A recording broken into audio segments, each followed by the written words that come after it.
অল্প বয়সে বিয়ের গুরুত্ব কি কি, কত বছর বয়সে বিয়ে করা দরকার? আলহামদুলিল্লাহ, এটা খুবই গুরুত্বপূর্ণ একটা প্রশ্ন।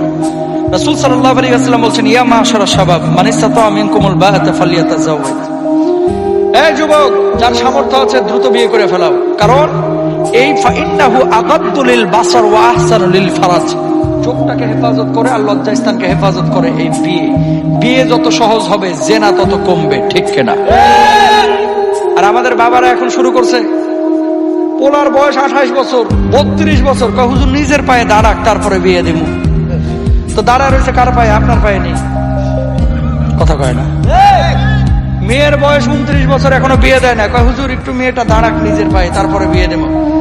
এরপরে বিয়ে দিচ্ছে 36 বছরে। যখন বিয়ে দিচ্ছে 36 বছরে, তারপরে তার কোনো ফিলিংস নাই, হ্যাঁ মতো ঘুমাই, হ্যাঁ মতো ঘুমাই, কথা বুঝছেন? বাচ্চা হয় না, হুজুরের কাছে আসে পানি পড়া নিতে, হুজুর একটু পানি পড়া দেন, বাচ্চা হয় না কেন? 36 বছরে বিয়ে করলে গেলে